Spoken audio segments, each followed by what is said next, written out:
الحمد للہ وحدہ لا شریک لہ والصلاة والسلام علی من لا نبی بعد اما بعد فاعوذ باللہ من الشیطان الرجیم بسم اللہ الرحمن الرحیم سبحان الذی اسری بعبدہ لیلا من المسجد الحرام الی المسجد الاقصی الذی بارکنا حولہ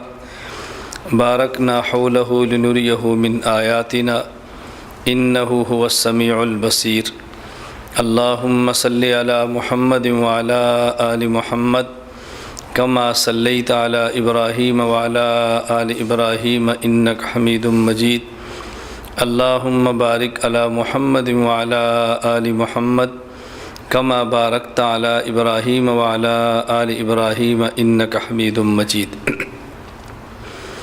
اس آیت کریمہ میں اللہ رب العزت نے حضور اکرم صلی اللہ علیہ وسلم کا ایک معجزہ ذکر فرمایا ہے۔ اس معجزے کا نام ہے معراج۔ معراج کے حوالے سے کئی ایک باتوں کو سمجھنا ضروری ہے، لیکن پہلے معراج کا مختصر سا قصہ سماعت فرمائیں۔ حضور اکرم صلی اللہ علیہ وسلم کو اللہ رب العزت نے فرش تا عرش خصوصی بہت کم وقت میں طویل ترین سیر کرائی ہے، اور اس میں کئی ایک عجائبات قدرت اللہ نے آپ کو دکھائے ہیں، جس کا خلاصہ یہ ہے نبی کریم صلی اللہ علیہ وسلم مکہ مکرمہ میں حضرت ام ہانی رضی اللہ تعالی عنہ کے گھر میں آرام فرما رہے تھے۔ رات کو حضرت جبریل امین چند مزید فرشتوں کے ہمراہ تشریف لائے اور دروازے سے گزر کر نہیں بلکہ چھت پھٹی اور وہاں سے آئے۔ حضور اکرم صلی اللہ علیہ وسلم کو نیند سے بیدار فرمایا اور یہ بتایا کہ آپ نے سفر پہ چلنا ہے۔ حضور اکرم صلی اللہ علیہ وسلم وہاں سے اٹھے، حتیم کعبہ میں آئے اور پھر وہاں سو گئے۔ جبریل امین نے آپ کو حتیم کعبہ سے اٹھایا اور سفر پر جانے کے لیے رسول اکرم صلی اللہ علیہ وسلم سے عرض کیا۔ نبی کریم صلی اللہ علیہ وسلم جب حتیم کعبہ سے چلے تو کعبہ کے قریب وہ جگہ ہے جسے چاہے زمزم یعنی زمزم کا کنواں کہتے ہیں، جہاں سے زمزم کا پانی نکلا ہے۔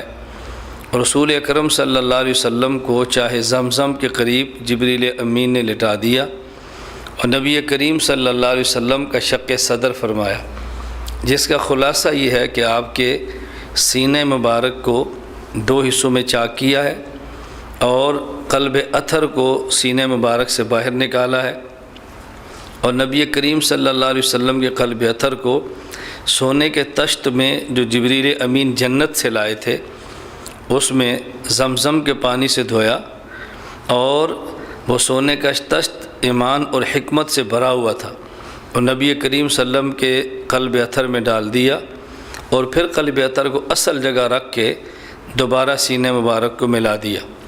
حضور اکرم صلی اللہ علیہ وسلم کو اس کے بعد براق ایک سواری جو جنت سے جبریل امین لائے تھے اس براق سواری پہ سوار کیا۔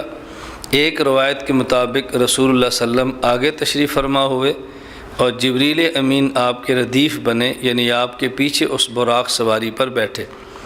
اس براق سواری کا جو قد روایات میں آتا ہے اس کا خلاصہ یہ ہے کہ وہ خچر سے کچھ چھوٹی اور حمار یعنی گدھے سے کچھ بڑی تھی۔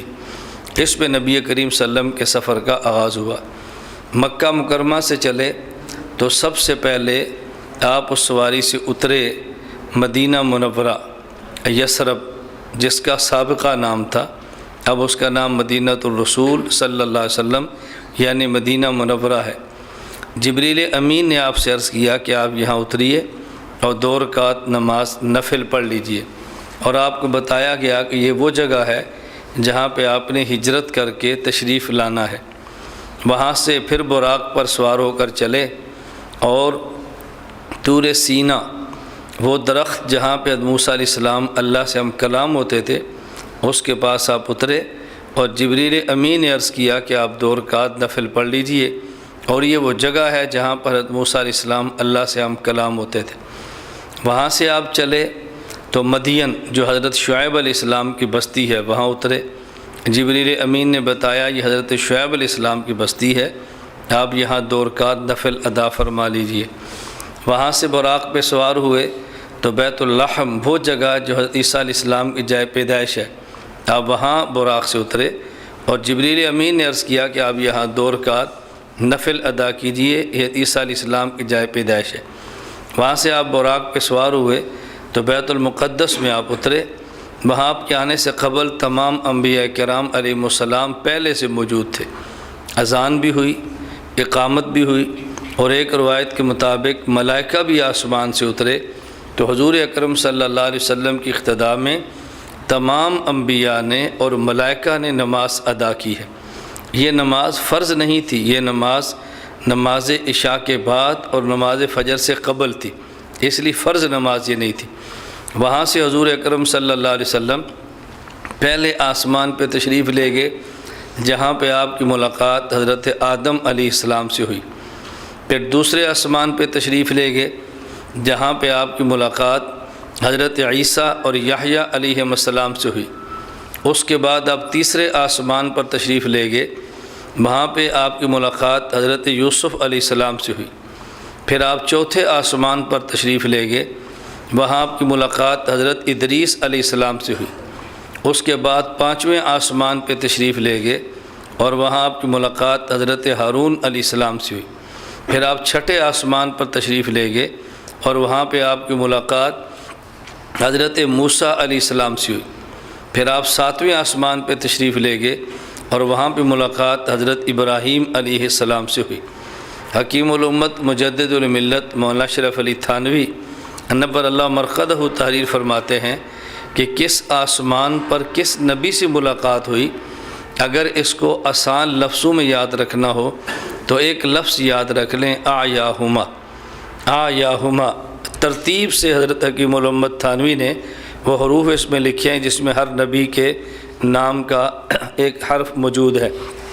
آیاہما، پہلے الف، اس سے مراد حضرت آدم، پھر عین، اس سے مراد حضرت عیسیٰ، پھر یا، اس سے مراد حضرت یوسف، پھر الف، اس سے مراد حضرت ادریس، پھر ہا، اس سے مراد حضرت ہارون، پھر میم، اس سے مراد حضرت موسیٰ، پھر الف اور اس سے مراد حضرت ابراہیم علیہ السلام۔